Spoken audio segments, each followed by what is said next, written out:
I'm actually here today to talk to you about this whole topic of justice. And the reason why this is such an important question, and it's a question I get asked to speak on a lot, is because we all feel compelled to do something about justice. We look around us and we see a whole lot of injustices in the world. We see starving people. We hear about genocides. There's a range of things that make us enraged, and we want to do something about it. But in order to do something about it, there are certain things that we have to figure out and decide for ourselves. And so this whole topic of who told you justice matters is going to kind of help us to look through that, help us to break that down a little bit. So what I'm going to do is look at a few things with you today. I'm going to look at the value of a human life. If humans don't have value, why is their life worth saving? Why are we fighting for them? Morality. If there isn't a right and wrong, then how can you act justice? What injustice has occurred if there is no right and wrong? And finally, I want to talk a little bit about why I've come to the stance on justice, and perhaps that will help you as well. So first, I want to define for you justice. Here's the more official definition, and then we'll break it down so we can actually know what it's saying.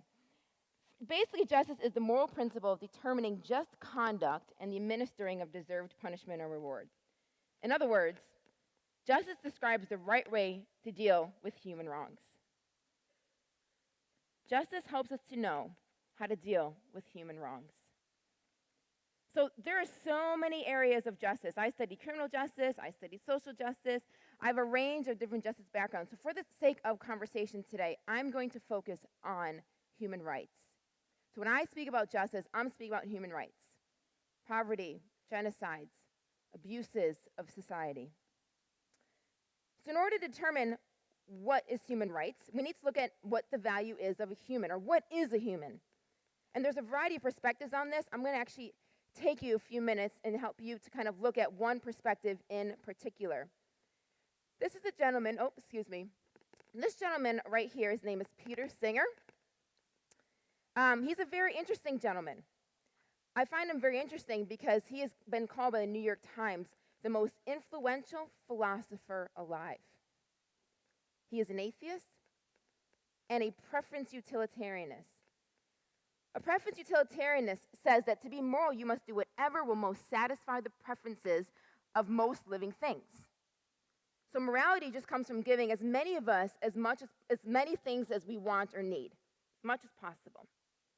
That's a preference utilitarianist. That's his perspective on life. So he was interviewed by an atheist named Johann Hari in the Independent magazine, and he shared his unique, controversial views on life and on humanity. And I want to share a little bit of that with you. He says that every living thing has preferences. Humans have preferences, but so do animals have preferences. Every living thing has preferences. And when we're trying to decide where to go, we need to not just think about human preferences, but we need to consider animal preferences. He says humans really aren't any different than animals. We're no different. We're no better. We're no greater. And when we ignore their preferences, that's immoral. Therefore, just like we euthanize an animal, we should feel perfectly okay with euthanizing people. A baby that is born with a particular ailment, a particular physical disability or intellectual disability, why should we keep them around? Is that what is preferred by most people? He says that, and I quote him, "All I say about severely disabled babies is that when a life is so miserable it is not worth living, then it is permissible to give it a lethal injection." He says nothing magical happens at birth. He says people are aborting Down syndrome babies all the time. Just because you are born, nothing changes, nothing's different. That change of location doesn't change your state. Therefore, you could still be aborted, and it would not be immoral.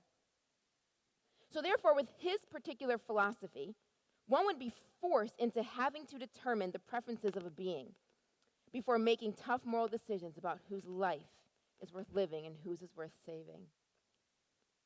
So with his perspective, once we determine that life is truly human, how can we then determine its value? But one way of determining value is looking at the way somebody contributes to society. The more you are able to contribute to the greater good, the more valuable you are to society. Now, this is a very popular view that many people from the naturalistic perspective or the atheistic perspective will have, that your value is deemed based on your contributions. So let's carry that out to our natural conclusion, okay? Your value is very tightly knitted together with how you contribute. If you're a doctor and you're helping to heal people, that's great. If you don't do something very valuable, well, that reflects what we think of you. So let's follow this logic along, and let's use the atheist Richard Dawkins as an example. He actually was on Twitter I think it was maybe like a year and a half or so ago. He still is on Twitter, but this particular comment is from a little bit ago. And he got himself in a little bit of trouble. He posted on Twitter, a woman tweeted on Twitter, that it would be so challenging for her if she found out that she was pregnant with a child who suffered from an intellectual disability. I want to actually show you what the conversation looked like. She says, I honestly don't know what I would do if I were pregnant with a child with Down syndrome. Real ethical dilemma. And he says, abort it and try again. It would be immoral to bring it into the world if you have the choice. Now, I'm not trying to step on the abortion debate right now. I want to look at another word he says. He says immoral. In other words, this isn't necessarily about abortion. This is about the fact that it is immoral for you to allow a child with Down syndrome to live. Why? Because what is going to be their contribution to our society? If we take care of them, is that helping our society? Why don't we eliminate them from the gene pool? Eliminate these genes by not allowing them to continue to grow. Now, he's not being a monster. I know it may make you upset when I say these things, but he's not trying to be a monster. He's being consistent with his worldview. A worldview that says, you aren't valuable because you have a creator, because he denies the creator. A worldview that says, you are as good to us as you can be to us. He faced a lot of backlash. One mother who has a child with a genetic condition said, I would fight till my last breath for the life of my child. No dilemma. The tweet just kept coming in response to this. He later on defended his view, but he said he would not apologize for approaching moral, philosophical questions in a logical way. He went on to point out that Down syndrome fetuses are aborted in many cases, and that abortion was a woman's choice. So here we're faced with a dilemma, my friends. In order to carry out justice, we need to define a human and their value to society. But do we possess the ability to do that? Do you possess the ability to determine someone's value? Who told you someone's valuable? Where did you get that from? Why do you think someone is not valuable? Have you asked yourselves these questions? We don't even know who's human. How do we carry out justice? Who do we protect, and who do we punish? Ironically enough, the person who was interviewing Peter Singer, throughout the course of the interview, began to realize the consequences of such a position. This man was an atheist and was in full support of what Peter Singer had to offer for the atheistic philosophy on human value.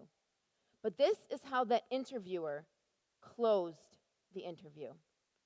He said this. He said, Singer is pure disembodied rationality, the enlightenment made flesh. He measures pain and capacity to suffer in neat units and disregards old-fangled notions such as species or emotion. He discusses killing babies or his mother with the passion of the speaking clock. Give me Singer over the Vatican-style superstitions he is trying to dispel any day. And yet, as I leave the interview, I can't shake off a strange, Singer would say, sentimental anxiety. What happens to us if this is how we live our lives? If we adopt this worldview? So I ask you, what is a legitimate source for human value? Who told you humans were worth saving? You must answer these questions for yourself before you carry out justice. But you also need to ask yourself another one. When justice is carried out in a courtroom, a guilty verdict implies that somebody knew that something was wrong and they did it anyways. Okay? A guilty verdict says that there are certain standards that we have, you ignored it, therefore you deserve punishment for what you've done. So there's an expectation that people know rights and wrongs. But how in the world are we supposed to figure that out? We can't seem to figure out the value of a human. How are we supposed to figure out what's right and wrong? Well, several philosophers have tried to answer these questions and have given us many different theories. Some will say that what we ought to do depends on maximizing what's best for oneself or one's self-interest. You do what's best for you. Other people will say, well, you do what's best for the greatest number of people possible. The greatest good for the greatest number of people. That's how we determine what's right or what's wrong. Right things benefit the greatest number of good, bad things do the opposite. And then there's human, his whole is-ought dilemma, where we have this ascription of what we know is true, but does that mean that that tells us what we should do? If I was to put cyanide in my grandmother's tea, a chemist could break down the chemical composition of cyanide for me.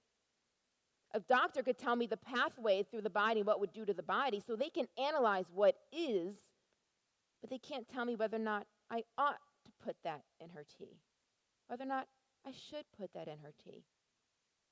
How do we make this leap from what we observe to what we should do?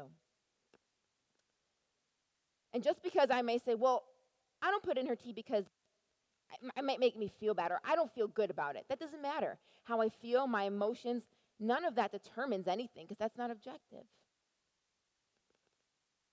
And there's problems with these moral ideas. For example, how do you know what is the best decision for the greatest number of good at all times? Am I able to see the future and to actually know? Let's say I was a realtor and I was going to sell a house in a beautiful neighborhood with kids and a dog and cats and bunnies and all that kind of fun stuff. And somebody comes to me who is a known drug dealer and says, I want to buy this house cash. Well, this is an easy sale, right? But if part of me says, if I sell this house to the drug dealer, he's going to corrupt this neighborhood. So I decide to lie and say, you know what, it's already been sold. Thank you so much. How do I know that I made the right decision for the greatest number of good? For me, my intention was to say, what benefits the greatest number of good is that this drug dealer doesn't affect them. He doesn't sell drugs to their kids. He doesn't mess up their family structures. So I made the right decision. But what if that drug dealer had moved into that neighborhood and it was actually the community around that changed him? What if he was the one who was changed? Well, now my moral decision was wrong. Or what about slavery? Someone could argue that if we just live for what's the greatest good for the most number of people, well then slavery should be okay. Very few people are slaves. They're benefiting a large number of people. And even if the slave isn't upset with being a slave because they've kind of, come to terms with it and they just kind of go along with it, well, it doesn't really matter what they feel anyways because everybody's happiness is equal. Well, then slavery should be okay. Are we really able to make moral judgments without having the full picture, without knowing it all? Do you know enough to do that? I certainly don't know enough to do that. John Gray, who's an atheist British philosopher, honestly analyzes the discovery of the morality problem for us, and he says this. He says, there's no more reason to think science can determine human values today than there was at the time of Haeckel or Huxley. None of the divergent values that atheists have from time to time promoted has any essential connection with atheism or with science. How could any increase in scientific knowledge validate values such as human equality and personal autonomy? The source of these values is not science. In fact, as the most widely read atheist thinker of all time argued, these quintessential liberal values have their origins in monotheism. Essentially, we can't get an ought from an is. Well, now that's problematic. Imagine if you're an atheist and you're told that ultimately your moral values have your origins in monotheism. That stinks for you. What do we do with that? Who influences your moral decisions? Who tells you certain things are right or wrong? Your family, your friends, you? Do you come up with it on your own? But if we don't ground morality in something, not just what I think, what you think, what changes all the time, then our morality it's not firmly suited in anywhere. And it can change. Lying may be wrong in 2016, but let's just give it a few 200 or 300 years and it'll be okay then. And how do we carry out justice then? People all around us think that they do things that are right all the time, that I would have a problem with. When Boko Haram kidnapped over 200 young girls to sell them into trafficking or sell them as slaves, they thought they were doing what's right. I have a problem with that. But if there is no foundation for morality, how can I ever say that justice needs to be carried out against somebody like that? They're doing what's right for them. I'm doing what's right for me. So we've got to answer these questions so that we know that we make the right decisions when it comes to justice. And if not, the consequences will be absolutely devastating. Read along with me here. The bodies did not lie scattered on the floor, but were tangled, one on top of the other, in an incredibly tall, macabre pile. The gas emitted from the green crystals spread at ground level and then proceeded to rise higher and higher. Thus, these unfortunates instinctively clambered up on top of one another to avoid inhaling it. Those highest up were the last to die. The corpses were entangled in mortal embraces with the bleeding noses and mouths, bodies scratched in the struggle to reach the top. The corpses were hosed down with powerful jets of water. One of the final effects of Zyklon B gassing before death was the emptying of the bowels. All the corpses were soiled. This is an excerpt from a gentleman named Miklos, who was a doctor at Auschwitz death camp in Poland during World War II. He was a Jewish prisoner, and he wrote this book called I Was Dr. Mengele's Assistant. If you know who Dr. Mengele is, he's coined as a doctor of death. He was the lead doctor at Auschwitz, and he would perform experiments and surgeries on all kind of people. And so this gentleman was spared the gas chamber so that he could perform autopsies on people. That's what he did outside of the prison. And so his house was right next to, or his room was right next to the gas chambers and the crematoriums. And what he's describing here is his first experience of walking in and seeing what happened after the Jews or the Hungarians or even Christians. There was a mixture of people in there. Poles, Czechs, Gypsies. This is what happened to them, how they were gassed with Zyklon B. I had the privilege to visit Auschwitz actually last year, right about this time. Over 1 million people were killed at Auschwitz alone. Thousands died every day in the gas chambers. If you've ever seen somebody who says that they are a Holocaust survivor and you see a number tattooed on their arm, you know they're from Auschwitz. At Auschwitz only did they tattoo your number on your arm. It was part of their way of dehumanizing you to everything. They've already taken your possessions. They shave your hair. They strip you of your clothing, and they take away the very last thing you have, which is your name. You are no longer a name. You are a number. That's how you're known. They try to strip you of every bit of dignity that you had left. But people often don't realize that the gas chambers were only one of the ways in which people died in Auschwitz. There was many ways in which people died in Auschwitz. When you walk up to it, it says work makes free. This whole idea that, yes, there was the gas chambers, but you also worked to death. The people who were forced to work in the camp were not spared. Their death was just dragged out. And the idea was that they would work you until you literally dropped dead. It was one of the ways. Also, shots in the back of the head. But you know what was most memorable to me about this trip? I spent the whole day there at Auschwitz. What was most memorable to me about this trip was a couple of things.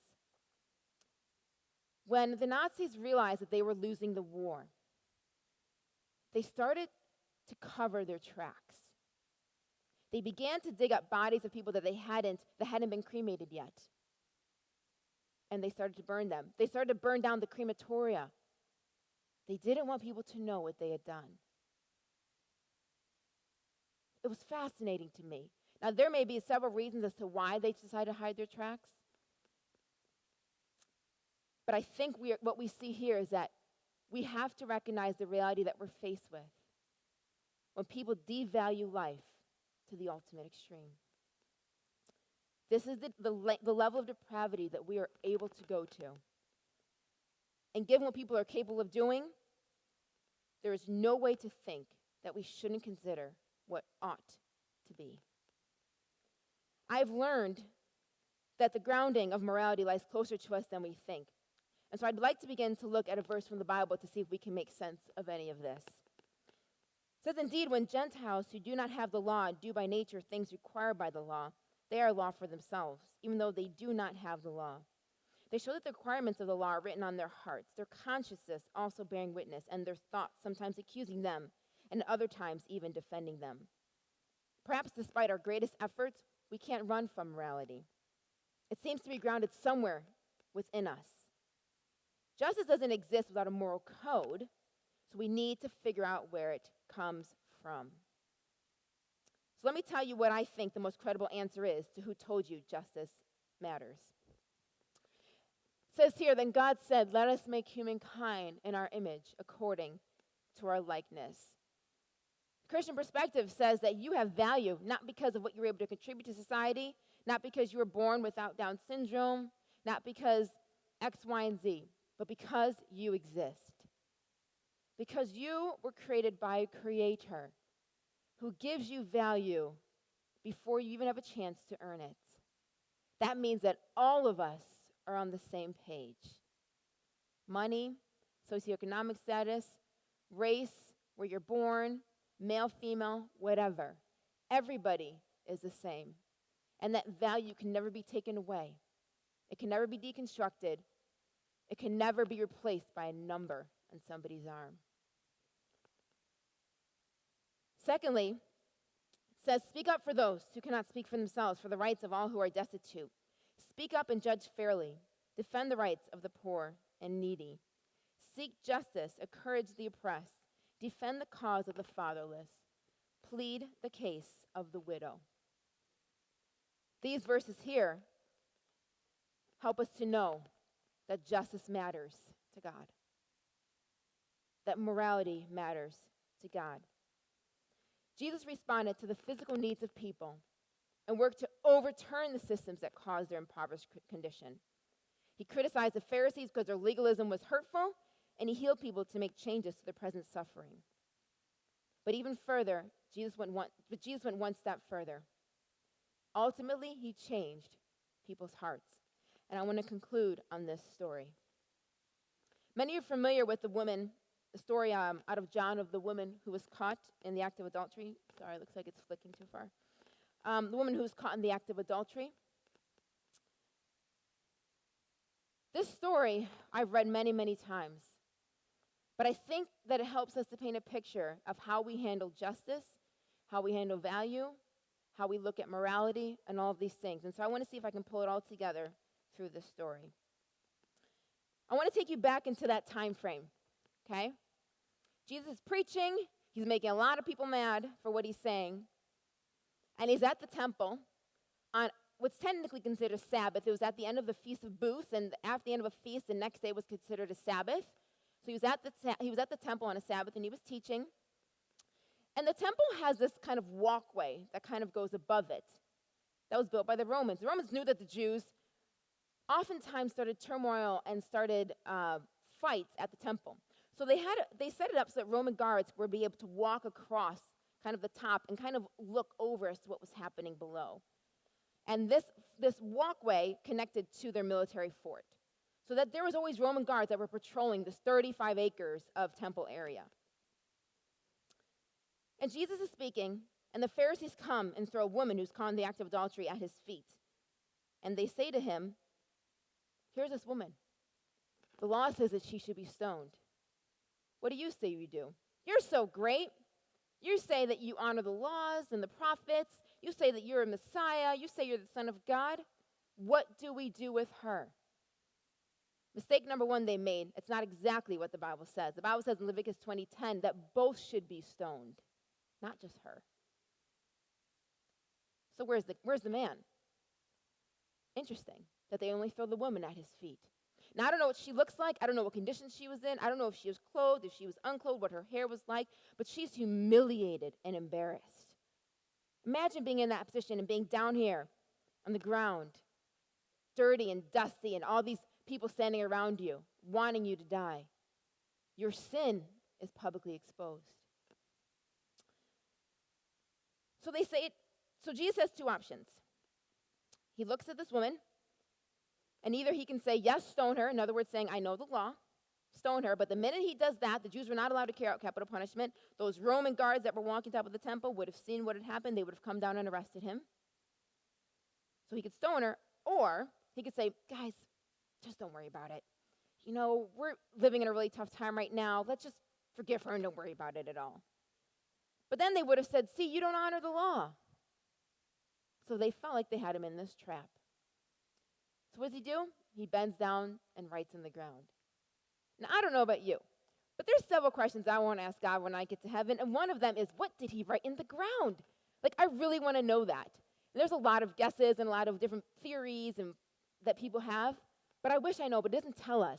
But what's interesting about the fact that Jesus writes in the ground is that because it's the Sabbath, you are not allowed to write with ink.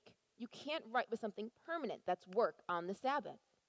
But when you write in dirt, that's not considered permanent because the wind blows and it goes away. When he writes in the ground, he's also acknowledging, I understand the Sabbath law. No work. And he writes something in the ground. And then he stands up and looks at them and says, well, he who's without sin, you be the first to cast a stone. He's saying, I'm willing to go to be arrested for this. Are you? Let's all be arrested together. But you have to understand that this is a Middle Eastern culture, and shame and honor is big. So the minute you say to somebody, if you're without sin, go ahead and begin, they all know that they've messed up. I think all of us would raise our hands and know that we haven't lived perfect lives, that we've all done something wrong. So they can't publicly say, yeah, like, we're perfect, because that would bring shame to their family. So starting with the oldest, the most respected, the oldest begins to walk away, and the younger ones follow the leadership of the older until it is just Jesus and the woman. While they're walking away, Jesus bends down and writes in the dirt again. He's not interested in gloating about us walking away. He's not interested about embarrassing them even further. He doesn't need to watch them walk away. But now it's him and her. What's interesting to me about this story is that as he looks at her and he says to her, where'd everybody go? And she says, I don't know. They've all gone. What's interesting is that when these people came, they were angry with her for her sin. When they left, they were angry with Jesus. Jesus shifts the penalty of what she has done wrong from her onto him. He tells her, go and sin no more. He's in full acknowledgement of her value as a human being. He's in full acknowledgement that she has broken a moral code. That's why he says, don't sin anymore. But he's also full acknowledgement that he would be pierced for our transgressions, crushed for our iniquity. The punishment of our sins would be upon him, and by his wounds or by his stripes we are healed. Yes, justice will be done. Justice will be carried out, but it won't be carried out on her today. This is the story of the cross, where Jesus says, I am fully aware of the immoral actions of humanity. Someone has to pay. These people look at you, these Pharisees look at you and say, you're a woman, so you're not valued. And Jesus says, but you're worth dying for. These people look at her and say, you've done something wrong, you need to die. And Jesus says, okay, so I will. On the cross, love is freely given to us and for us. And we as recipients of this love extend it to others out of gratefulness for what we have received, so that others may know him too. Who told me that justice matters? The very being who created me demonstrated it for me.